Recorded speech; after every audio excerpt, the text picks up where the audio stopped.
نحمده ونصلي ونسلم على رسوله الكريم الأمين أما بعد فأعوذ بالله من الشيطان الرجيم بسم الله الرحمن الرحيم وإنك لعلى خلق عظيم صدق الله العظيم وقال النبي صلى الله تعالى عليه وسلم انما بعثت لأتمم مكارم الاخلاق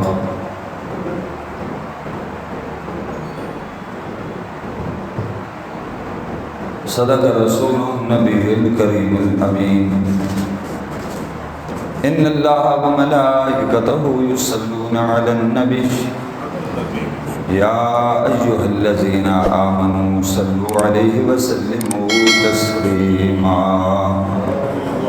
اللهم صل على سيدنا ومولانا محمد عبدك وحبيبك ونبيك ورسولك النبي الأمي الصلاة والسلام عليك يا رسول الله الصلاة والسلام عليك يا نبي الله الصلاة والسلام عليك يا سيد المرسلين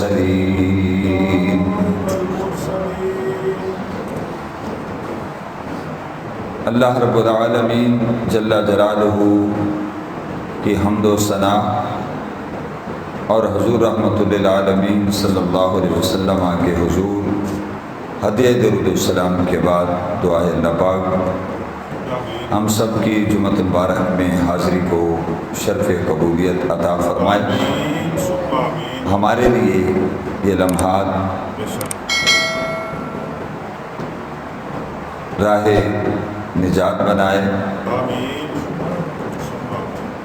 اللہ پاک جمعۃ مبارک کی ساری رحمتوں اور برکتوں اور سعادتوں سے بہرہ فرمائے۔ محترم حاضرین، بندہ ناچیز نے آپ کے سامنے جو آیت مجیدہ سورہ نون والقلم کی تلاوت کی ہے، اس میں اللہ رب العالمین نے محبوب کے خلق کی عظمت کو بیان کیا ہے، آپ کے حسن اخلاق کو بیان فرمایا ہے، اور یہی حسن اخلاق ہماری گفتگو کا موضوع بھی رہے گا۔ ارشاد ہوا وَإِنَّكَ لَعَلَىٰ خُلُقٍ عَظِيمٍ، بے شک آپ خلق عظیم کے مالک ہیں، اخلاقی بلندیوں پر فائز ہیں۔ وہ ہستی کیوں نہ اخلاقی بلندیوں پر فائز ہو جن کی بعثت کا مقصد، تشریف آوری کا مقصد یہی ہو کہ اخلاقی خوبیوں کو درجہ کمال تک پہنچا دیا جائے۔ ارشاد فرمایا انما بعثت لأتمم مکارم الاخلاق، مجھے تو بھیجا ہی اس لیے گیا ہے، یعنی جہان ہست و بود میں، عالم رنگ و بو میں مجھے تو بھیجا ہی اس لیے گیا ہے تاکہ میں اخلاقی خوبیوں کو درجہ کمال اور معراج تک پہنچا دوں۔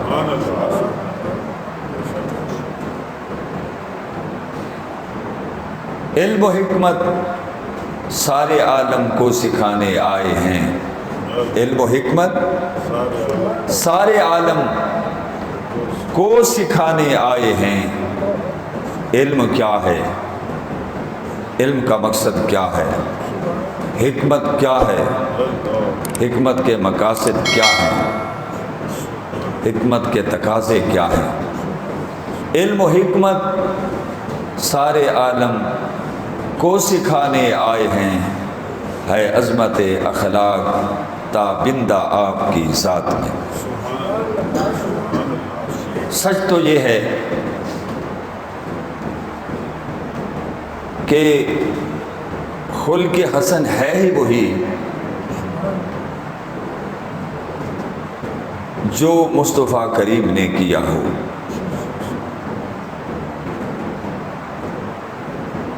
دیکھیے، ہم نیکی کریں گے تو نیک بنیں گے، ہم سچ بولیں گے تو صادق کہلائیں گے، ہم تقوی اختیار کریں گے تو متقی کہلائیں گے۔ دوستو، اخلاق وہی اخلاق ہے، خلق وہی خلق ہے جو مصطفیٰ کریم سے ظاہر ہو۔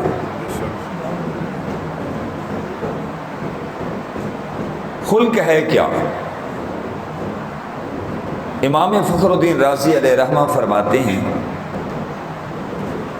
خلق ایک ایسا ملکہ ہے جس کی بدولت انسان سے افعال اور اعمال بسہولت یعنی بآسانی صادر ہوں اور ظاہر ہوں۔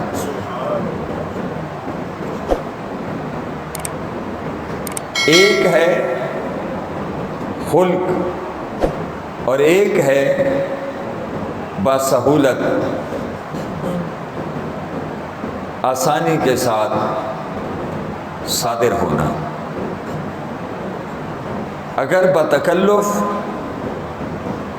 کوئی عمل صادر ہو تو اس کو آپ خلق کا درجہ نہیں دے سکتے۔ خلق تو ایک عادت کو بھی کہتے ہیں، ایک ہے خلق اور ایک ہے خلق۔ خلق انسان کی ظاہری حالت کو کہتے ہیں اور خلق انسان کی باطنی حالت کو کہتے ہیں۔ تو جس سے اعمال افعال آسانی کے ساتھ صادر ہوں اس کو خلق کہتے ہیں۔ جیسے انسان بے تکلف دیکھتا ہے، دیکھنے کے لیے کوئی تکلف نہیں کرنا پڑتا۔ آپ کی آنکھ مجھے بے تکلف دیکھ رہی ہے، میں آپ کو دیکھ رہا ہوں۔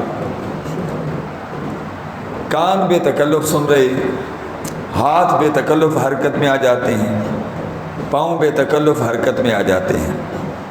تو اخلاق کی تعریف کیا ہے کہ جس کی بدولت انسان سے آسانی سے سہولت سے افعال اعمال اور کردار صادر ہو۔ اب دیکھیے، اس تعریف کی روشنی میں کوئی مجھ سے کسی چیز کا سوال کرتا ہے، شاہ جی مجھے یہ لباس بہت اچھا لگ رہا ہے جو آپ نے پہنا ہوا ہے، وہ مجھے دے دے۔ تو میں دل سے پوچھوں گا کہ میں اس کو دوں یا نہ دوں۔ یار مجھے کسی دوست نے بڑی چاہت اور عقیدت سے پیش کیا تھا اور یہ قدغن بھی لگائی تھی کہ آپ نے سلوانا بھی ہے اور آپ نے پہننا بھی ہے۔ اب میں سوچو بچار میں گم ہو گیا، پیچ و تاب کھانے لگا، دل کے مفتی سے فتویٰ لینے لگا کہ میں اسے دوں یا نہ دوں۔ لیجئے فیصلہ ہو گیا، دے دیا جائے۔ تو یہ بڑے تکلف کے بعد میں نے اس کو کپڑا دیا، لیکن رحمت عالم صلی اللہ تعالی علیہ وسلم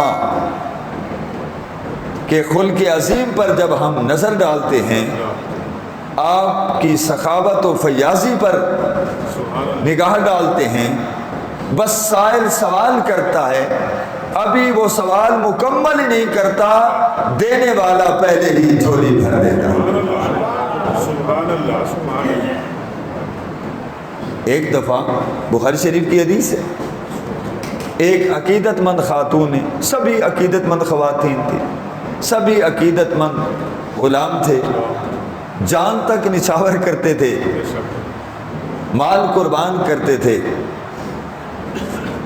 حسن یوسف پہ کٹی مصر میں انگشت زنا، سر کٹاتے ہیں تیرے نام پہ مردان عرب۔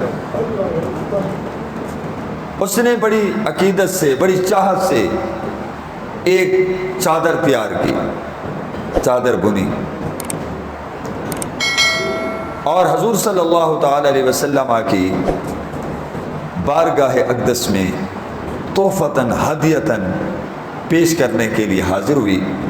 حضور، میں آپ کے لیے یہ چادر جو ہے لے آئی ہوں، آپ قبول فرمائیں۔ اور حضور صلی اللہ تعالی علیہ وسلم غلاموں سے تحفے ہدیے قبول فرما لیتے تھے۔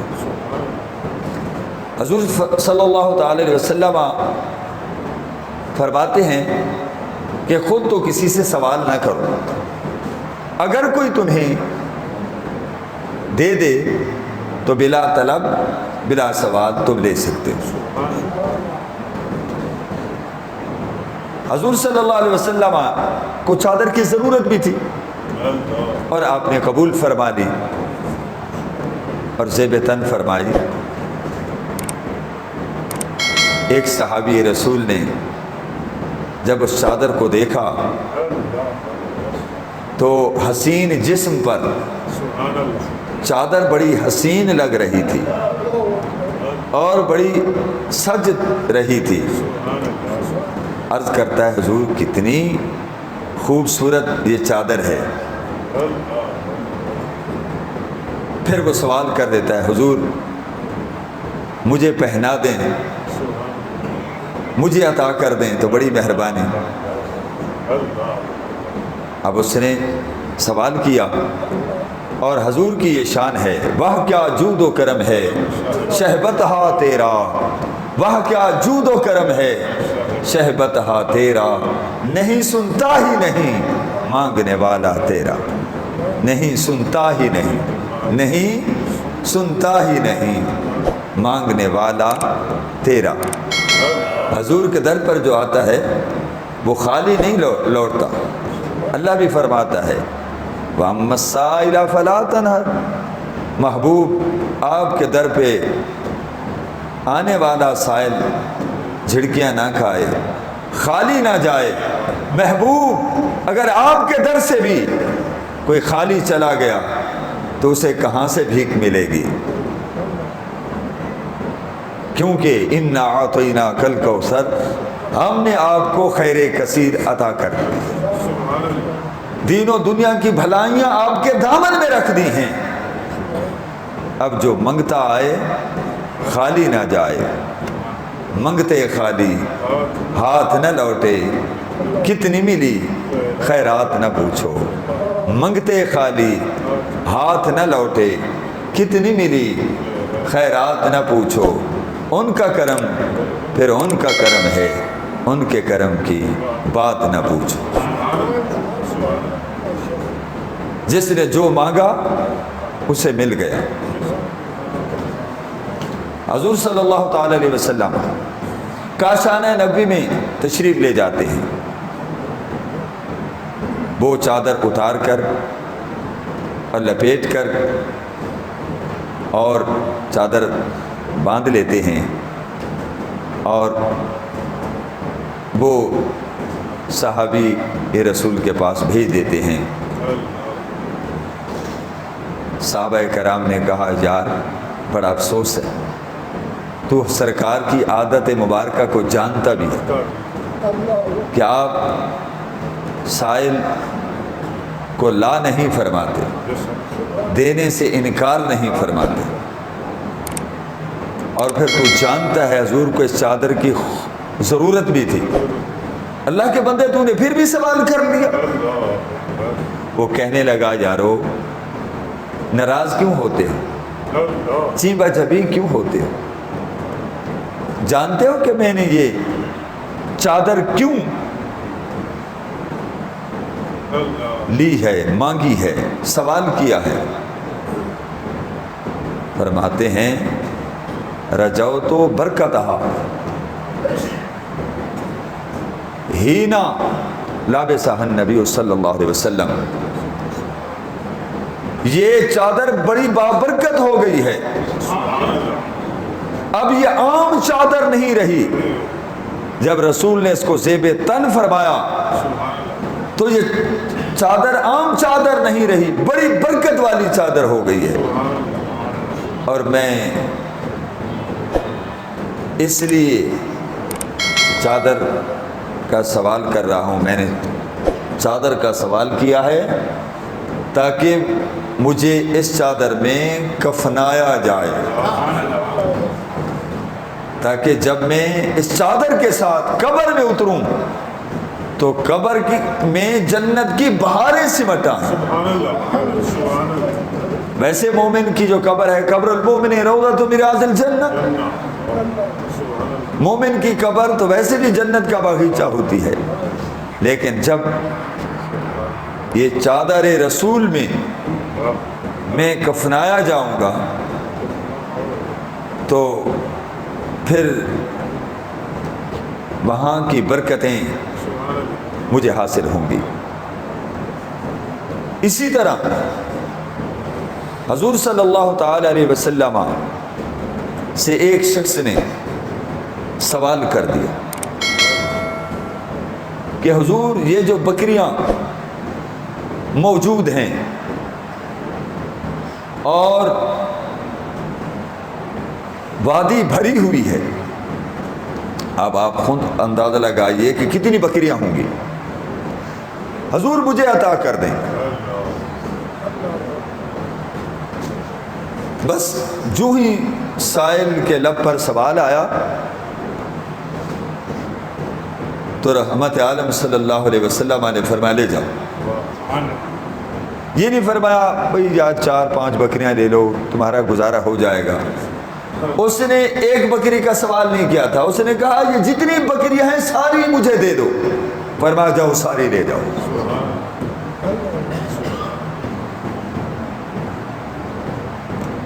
کوئی اور ہوتا سوچتا اتنی بکریاں اس کو کیوں دے دیں، لیکن رحمت عالم سے سوال کرتا ہے، یہاں تو رحمت کے دریا بہ رہے ہیں، لے جاؤ۔ اب حضور صلی اللہ تعالی علیہ وسلم کی نگاہ نبوت دیکھ رہی تھی، ادھر یہ بکریاں لے کے جائے گا، ادھر قبیلے کے لوگ مسلمان ہو کر آ جائیں گے۔ اب بکریاں لے کر وہ اپنے قبیلے کے پاس پہنچتا ہے، قبیلہ کے لوگوں کو جمع کرتا ہے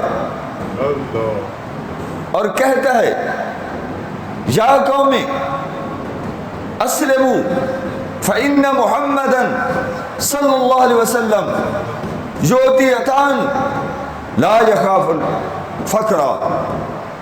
اے میری قوم کے افراد، جہالت، دلالت، کفر و شرک کے اندھیرے سے نکل کر اسلام کے اجالے میں آ جاؤ، اسلام کے دامن رحمت میں پناہ لے لو، محمد عربی صلی اللہ علیہ وسلم کا دامن رحمت تھام لو۔ اور محمد کریم صلی اللہ علیہ وسلم اتنا دیتے ہیں کہ پھر تنگی کا خوف نہیں رہتا۔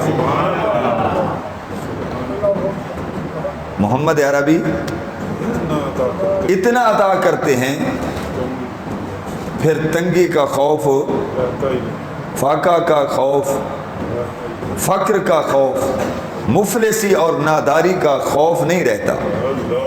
ویسے شارحین حدیث نے ایک مفہوم مزے کا یہ بھی بیان کیا ہے کہ بسا اوقات انسان سائل کو مطلوبہ چیز دے بیٹھتا ہے، بعد میں پریشان ہوتا ہے یہ تو اس کو نہیں دینا چاہیے،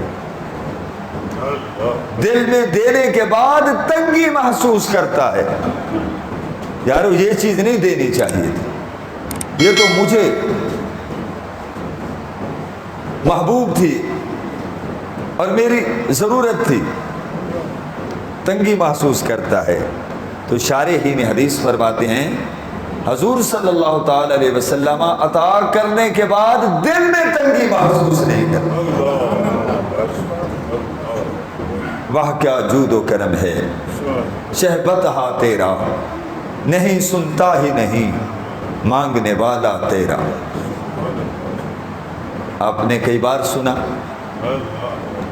حضرت انس بن مالک رضی اللہ تعالیٰ نے فرماتے ہیں کہ ہم ایک سفر میں تھے، ایک بدو آیا، دیہاتی آیا، عرابی آیا، کہنے لگا اے محمد صلی اللہ علیہ وسلم، بدوؤں کا لب و لہجہ کوئی قابل تعریف نہیں ہے، یہ تو سرکار کی غلامی میں آئے تو بدل گئے،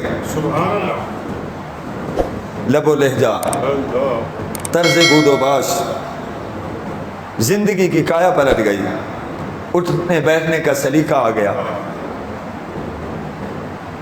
تو کہنے لگا محمد صلی اللہ علیہ وسلم، یہ مال نہ تیرا ہے نہ تیرے باپ کا ہے، مجھے اس مال سے عطا کر دو، اور زور سے چادر بھی کھینچتا ہے جس سے ریشم سے بھی نازک تر جسم اقدس پر نشان پڑ جاتے ہیں، خراش آ جاتی ہے، اتنا زور سے وہ کھینچتا ہے۔ ایک لب و لہجہ غلط، ذہنی اذیت بھی پہنچائی اور جسمانی تکلیف بھی پہنچائی۔ رحمت عالم صلی اللہ تعالی علیہ وسلم نے فرمایا اے بدو تو ڈرتا نہیں ہے کہ تجھ سے قصاص لیا جائے گا؟ وہ کہتا ہے واللہ ما اخاف، واللہ میں نہیں ڈرتا۔ بھائی کیوں نہیں ڈرتا؟ کہتا ہے میں جانتا ہوں، میں جانتا ہوں، لعارف انک لا تکافئ السیئۃ بالسیئۃ، کیونکہ میں جانتا ہوں آپ برائی کا بدلہ برائی سے نہیں دیتے۔ ٹھیک ہے میں برائی کر چکا ہوں، لیکن میں آپ کے خلق عظیم سے واقف ہوں، میں نے سن رکھا ہے، آپ کی مبارک عادت سے میں واقف ہوں کہ آپ برائی کا بدلہ برائی سے نہیں دیتے۔ بقول حسان پاکستان محمد اعظم چشتی مرحوم، میں جانتا ہوں تمہیں درگزر کی عادت ہے، میں جانتا ہوں تمہیں درگزر کی عادت ہے، تم ہی بخش دو گے مجھے کسی سزا کے بغیر، کسی کو کچھ نہیں ملتا تیری عطا کے بغیر، خدا بھی کچھ نہیں دیتا تیری رضا کے بغیر، خدا بھی کچھ نہیں دیتا تیری رضا کے بغیر۔ اس نے دو خطائیں کی، میرے کریم آقا نے مسکرا کر دو عطائیں کی۔ فرمایا ایک اونٹ پہ کھجور لاد دو اور دوسرے پہ جو لاد دو۔ یہ ہے ہمارے آقا کا خلق عظیم۔ لوگ کہتے ہیں اسلام نوک تلوار سے پھیلا ہے، اسلام کے دشمن ادھار کھائے بیٹھے ہیں، مستشرقین اسلام محمد عربی صلی اللہ علیہ وسلم کی ذات بابرکات پر اعتراضات کی بچھاڑ کرتے ہوئے تھکتے نہیں ہیں، اسلام کے خلاف حرز سرائی کرتے ہوئے ان کی زبانیں رکتی نہیں ہیں، لیکن سچ کیا ہے؟ اسلام نوک تلوار سے نہیں، محمد عربی کے حسن کردار سے پھیلا، مسلمانوں کے حسن کردار سے پھیلا، حسن اخلاق سے پھیلا۔ سیرت النبی کا ایک چمکتا دمکتا واقعہ آپ کے نظر کرتا ہوں۔ میرے آقا دو عالم صلی اللہ علیہ وسلم ایک غزوہ سے واپس تشریف لا رہے ہیں، دوپہر کا وقت ہے، اور اس وقت تھوڑی دیر کے لیے آرام کرنا، قیلولہ کرنا، یہ سنت نبوی ہے۔ حضور صلی اللہ علیہ وسلم نے غلاموں سے فرمایا کہ تم درختوں کے نیچے آرام کرو۔ صحابہ کرام مختلف درختوں کے نیچے آرام کر رہے ہیں، اور رحمت عالم صلی اللہ علیہ وسلم ایک درخت کے نیچے محو استراحت ہو گئے۔ قریب ایک قبیلہ تھا، تو کسی نے دیکھا کہ حضور صلی اللہ علیہ وسلم اکیلے آرام فرما ہیں، تو اس نے جا کر اپنے سردار سے کہا، لو جی محمد صلی اللہ علیہ وسلم اکیلے ہیں، قصہ تمام کر دو۔ لیکن انہیں کیا معلوم، جسے خدا رکھے اسے کون چکھے، جسے اللہ رکھے اسے کون چکھے۔ فانوس بن کر جس کی حفاظت ہوا کرے، وہ شمع کیا بجھے جسے روشن خدا کرے۔ مٹانے والے مٹ گئے، بجھانے والے بجھ گئے، ان کا نام لینے والا کوئی نہیں۔ عرش تا فرش میرے آقا کا نام گونج رہا ہے۔ کون سا ملک ہے جہاں میرے آقا کا تذکرہ نہیں ہو رہا۔ تو وہ سردار حارث نامی سردار تلوار لیتا ہے اور لہراتا ہوا مصطفیٰ کریم کے پاس پہنچا، جن کی شان یہ ہے، تنام عینایا ولا ینام قلبی، میری تو آنکھیں سوتی ہیں، دل بیدار رہتا ہے۔ جو ہی وہ خطرناک ارادے سے پہنچا، رحمت عالم نے آنکھیں کھول دی، تلوار کو لہرا کر کہتا ہے، میری اس تلوار سے تمہیں کون بچائے گا۔ میرے آقا گھبراتے نہیں ہیں، پریشان نہیں ہوتے، بڑے اطمینان سے فرماتے ہیں، میرا اللہ، چونکہ اللہ کا وعدہ ہے، واللہ یعصمک من الناس، اللہ آپ کو لوگوں کی شرارتوں سے محفوظ رکھے۔ کتنی بار سانسیں ہوئیں آپ کو شہید کرنے کی، ناکام و نامراد لوٹے۔ پھر کیا تھا، ہاتھوں میں راشا طاری ہوا، وہ لرزہ بر اندام ہو گیا، کانپنے لگا، تلوار گر گئی۔ میرے آقا دو عالم صلی اللہ علیہ وسلم نے اس تلوار کو اٹھایا اور فرمایا، اب بتاؤ اس تلوار سے تمہیں کون بچائے۔ اس نے دائیں دیکھا، اس نے بائیں دیکھا، اس نے آگے دیکھا، اس نے پلٹ کر دیکھا، کوئی قریب نہیں ہے، کوئی مدد کو نہیں آ سکتا۔ بالآخر اسے میرے مصطفیٰ کریم کے اخلاق حسن کا، خلق عظیم کا سہارا لینا پڑا۔ کہنے لگا، اگر کوئی بچا سکتا ہے تو آپ کا خلق بچا سکتا ہے، عفو درگزر بچا سکتا ہے۔ میرے آقا کریم نے معاف فرمایا تو جان جان میں آئی کہ میرے تو یہ 2 ٹکڑے کر سکتے تھے، ان کے غلام بیدار ہوتے تو میرے تو ٹکڑے کر کے رکھ دیتے تھے۔ جو دشمن جہاں پہ بھی رحمت کی نظر فرمائے، یہ اللہ کا سچا نبی ہو سکتا ہے۔ تو اس نے پڑھا، لا الہ الا اللہ محمد الرسول۔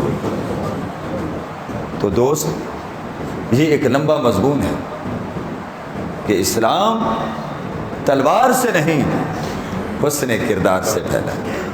حضور صلی اللہ علیہ وسلم فرماتے ہیں، اکمل المومنین احسنہم اخلاقا، تم میں سے کامل مومن وہ ہے جس کے اخلاق اچھے۔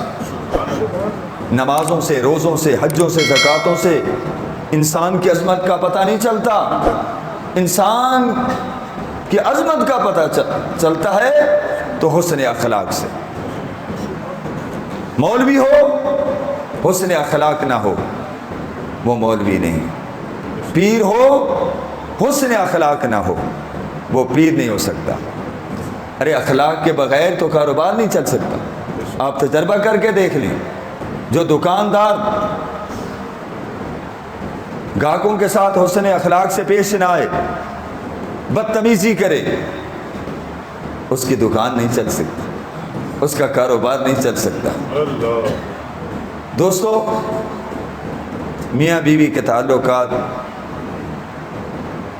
اس وقت تک صحیح رہ سکتے ہیں جب تک کہ وہ حسن اخلاق سے ایک دوسرے کے ساتھ پیش آئے۔